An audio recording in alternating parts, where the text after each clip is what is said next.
ఉపరాష్ట్రపతి ఎన్నిక ప్రశాంతంగా ముగిసింది. ఉదయం 10 గంటల నుంచి పార్లమెంటు భవన్లోని వసుధా హాల్లో పోలింగ్ ప్రక్రియ జరిగింది. రాధాకృష్ణన్ ఎన్డీఏ కూటమి అభ్యర్థి కాగా సుదర్శన్ రెడ్డి ప్రతిపక్షం సంయుక్త అభ్యర్థిగా పోటీలో ఉన్నారు. ఇక లోక్సభ, రాజ్యసభలోని మొత్తం 781 మంది సభ్యులు ఈ ఎన్నికలో ఓటు వేయాల్సింది. అయితే బీజేడీ అధినేత నవీన్ పట్నాయక్, బీఆర్ఎస్ అధినేత కేసీఆర్ శిరోమణి అకాలీదళ్ ఎన్నికకు దూరంగా ఉంటామని ప్రకటించడంతో మొత్తం ఓటర్ల సంఖ్య 769కి తగ్గింది. ఇక మరి కాసేపట్లో ఉపరాష్ట్రపతి ఎవరో తేలనుంది. డీటెయిల్స్ అందించడానికి మా నేషనల్ బ్యూరో చీఫ్ కళా సిద్ధంగా ఉన్నారు. ఫీల్డ్ రిపోర్ట్లో కళా, ఏంటి అప్డేట్స్?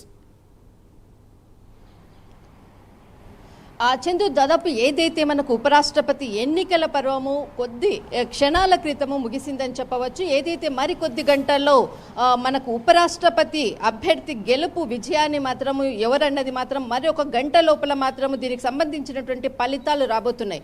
ఉదయం 10 గంటల నుంచి ప్రారంభమైనటువంటి ఏదైతే పోలింగ్ ప్రక్రియ మాత్రము సాయంత్రం 5 గంటల వరకు జరిగింది. కొన్ని సెకండ్ల క్రితమే ఈ ప్రక్రియ ముగిసింది. దాదాపు ఇప్పటి వరకు కూడా 96% అంటే 3 గంటల వరకు మనకు ఉన్నటువంటి అప్డేట్ ప్రకారంగా 96% ఏదైతే పోలింగ్ అయినట్లు కూడా అధికారికంగా ప్రకటించడం జరిగింది. అయితే ముఖ్యంగా ఉదయం నుంచి కూడా మొట్టమొదటి మనకు పోలింగ్ ప్రక్రియ ప్రారంభం కానే మొదటి ఓటు హక్కును ప్రధాని నరేంద్ర మోడీ ఓటు హక్కు వినియోగించుకోవడము, అనంతరము అన్ని పార్టీలకు అనుగుణంగా ఉదయం నుంచి సమావేశాలు, ఏదైతే మార్నింగ్ సమావేశాలు అని చెప్పవచ్చు, కొంతమంది కేంద్ర మంత్రులకు కొన్ని రాష్ట్రాలకు సంబంధించినటువంటి అభ్యర్థులను అప్పగించడము, వారితో సమావేశాలు జరపడము, తర్వాత కొన్ని వర్క్ షాప్స్ నిర్వహించడము, దాదాపు ఒక 4 వర్క్ షాప్స్ నిర్వహించారు 2 రోజుల పాటు. ఎలాంటి అంటే ఈ ఏదైతే ఎన్నికల పోలింగ్ ప్రక్రియలో ఎక్కడ కూడా గతంలో జరిగినటువంటి మిస్టేక్ జరగకుండా, అంటే గతంలో మనకు ఒక 15 ఓట్ల ఏదైతే నష్టం జరిగినటువంటిది ప్రక్రియ మరొకసారి పునరావృతం కాకుండా ఈసారి మాత్రం చాలా పకడ్బందీగా కొత్తగా ఎన్నికైనటువంటి ఎంపీలకు వాళ్ళ కొంత దీనికి సంబంధించినటువంటి నియమాలు అనుకోవచ్చు, తర్వాత ఒక ప్రాక్టికల్ వర్క్షాప్ని కూడా నిర్వహించారు. ఇదొక ప్రక్రియ. అయితే ఈరోజు ఉదయం మాత్రము చాలా ఆసక్తికరమైనటువంటి విషయాలు కూడా ఇక్కడ పోలింగ్ ప్రక్రియలో జరిగాయి. దాదాపు మనకు మాణిక్యం ఠాగూర్ ఒక సంచలనమైనటువంటి ట్వీట్ చేశాడు కొన్ని క్షణాల క్రితము. ఏదైతే ఆంధ్రప్రదేశ్ మాజీ ముఖ్యమంత్రి జగన్మోహన్ రెడ్డిపై చేసినటువంటి కామెంట్ మాత్రం ఒక సంచలనం అని చెప్పవచ్చు. ఇక్కడ ప్రజాస్వామ్య శక్తులతో పోరాడడం కాకుండా లొంగిపోయాడు జగన్మోహన్ రెడ్డి అంటూ కూడా ఇక్కడ కాంగ్రెస్ సీనియర్ నేత మాణిక్యం ఠాగూర్ చేసినటువంటి ట్వీట్ చాలా సంచలనం అని చెప్పవచ్చు. ఎందుకంటే ఈ ఎన్నికల్లో ప్రక్రియలో వైఎస్ఆర్సీపీ ఇక్కడ దాదాపు మద్దతు తెలపడము, తర్వాత ఎన్డీఏకు సంబంధించినటువంటి పోలింగ్లో పాల్గొనడము, ఈ 11 సీట్లు అంటే వైఎస్ఆర్సీపీ తరఫున దాదాపు 11 మంది ఎంపీలు ఉన్నారు, వారందరూ కూడా మద్దతు తెలపడము. దీనితో భాగంగానే మాణిక్యం ఠాగూర్ చేసినటువంటి ఒక సంచలనమైనటువంటి ట్వీట్ మాత్రము జగన్మోహన్ రెడ్డి లొంగిపోయాడు అంటూ కూడా ఒక కామెంట్ అని చెప్పవచ్చు.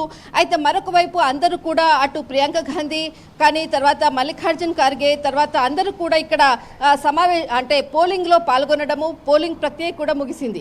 అయితే దాదాపు మనకు తెలంగాణ రాష్ట్రం నుంచి కూడా ఎప్పటికప్పుడు కూడా సీఎం రేవంత్ రెడ్డి ఇక్కడ అంటే గతంలో ఉన్నటువంటి పరిచయాలకు అనుకోవచ్చు, ఇక్కడ నిన్న రాత్రి ఇక్కడికి చేరుకోవడము, ఢిల్లీకి చేరుకోవడము, అనేక మందితో గత ఎంపీలందరూ కూడా సపోర్టింగ్గా ఎవరైతే మనకు దక్షిణాదికి ఉన్నటువంటి తెలంగాణకు సంబంధించినటువంటి ఇక్కడ సుదర్శన్ రెడ్డి ఇక్కడ నిలబడ్డము, మద్దతు తెలపడము, ఎప్పుడు కూడా వెన్నంటూ ఉండి ఎంపీలందరూ కూడా సహాయ సహకారాలు అందిస్తూ అందరి మద్దతును కూడగట్టుకున్నటువంటి ప్రయత్నంలో మాత్రము తెలంగాణ ముఖ్యమంత్రి సీఎం రేవంత్ రెడ్డి ఎప్పటికప్పుడు టోటల్ టీం అంతా కూడా వర్క్ చేసినటువంటిది ఒకవైపు.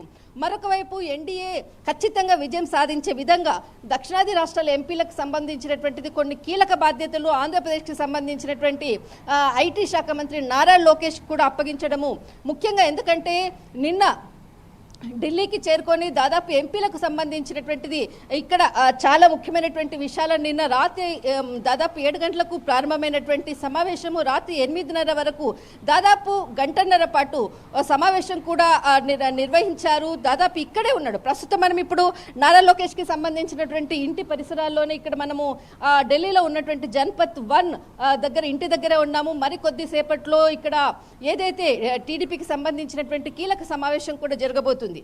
ఒకవైపు దగ్గర ఉండి కూడా అటు ఆంధ్రప్రదేశ్కి సంబంధించినటువంటి ఎంపీలందరినీ కూడా వెన్నంటి ఉండి ఇక్కడ అన్ని కూడా మొత్తము అంటే దాదాపు ఒక 4 రోజుల నుంచి కూడా ఇక్కడ ఎంపీలందరితో కూడా ఎప్పటికప్పుడు కూడా వాళ్లకు నియమాలు అనుకోవచ్చు, ప్రతి అంశాన్ని కూడా ఇక్కడ దగ్గరుండి చూసుకుంటున్నటువంటి పరిస్థితి అని చెప్పవచ్చు. మరి కొద్దిసేపట్లో ఇక్కడ ఒక ప్రత్యేకమైనటువంటి ప్రెస్ మీట్ అనుకోవచ్చు, ఒక చిట్చాట్ కూడా ఇక్కడ నారా లోకేష్ గారు ఇక్కడ నిర్వహిస్తున్నటువంటిది. కానీ ఇక్కడ ఉపరాష్ట్రపతికి సంబంధించినటువంటిది మరి కొద్దిసేపట్లో దీనికి సంబంధించి రైట్ ఈవినింగ్ అంటే ఆల్మోస్ట్ 6 గంటల తర్వాత కౌంటింగ్ ఉండబోతుందని తెలుస్తోంది. ఫుల్ ఫ్లెడ్జ్డ్ గా ప్రాసెస్ అది కంప్లీట్ అయ్యి రిజల్ట్ అనౌన్స్ చేయడానికి ఎంత టైం పట్టే అవకాశం ఉంది కళ? ఖచ్చితంగా మనము ఎక్స్క్లూజివ్గా ప్రైమ్9 ఎక్స్క్లూజివ్ స్క్రీన్ మీద చూడొచ్చు. ఏదైతే ఎన్డీఏ ఖచ్చితంగా విజయం సాధిస్తుంది అన్నటువంటి లోపల ఇంతకు ముందే కొద్దిసేపటి క్రితం ప్రైమ్9 ఎక్స్క్లూజివ్గా మనము ఏదైతే ఎన్డీఏ సంబరాలకు సిద్ధమవుతున్నటువంటి విజువల్స్ మనం చూస్తున్నాము. అది ప్రైమ్9 ఎక్స్క్లూజివ్గా మనము చెప్పవచ్చు. అయితే ముఖ్యంగా కొద్దిసేపట్లో దీనికి సంబంధించినటువంటి రిజల్ట్ చాలా పాజిటివ్ రిజల్ట్ వస్తుందనేటి ముందస్తుగానే ఎన్డీఏ కూటమి కూడా సంబరాలకు సిద్ధమైంది చెప్పవచ్చు. ప్రత్యేకంగా ఒక ప్రదేశంలో దీనికి సంబంధించినటువంటిది కానీ పూర్తిగా కూడా దీనికి తగ్గట్టుగానే, ఎందుకంటే 6 గంటలకు ఏదైతే ఎన్నికల ఫలితాలకు చెప్పగానే అంటే ప్రకటించగానే అంటే ప్రారంభమవుతుంది, 6 గంటలకు ప్రారంభమవుతుంది. దాదాపు ఒక గంట లోపలనే దీనికి మొత్తం అంతా కూడా ఒక క్లియర్ సమాచారం మాత్రం రాబోతుంది.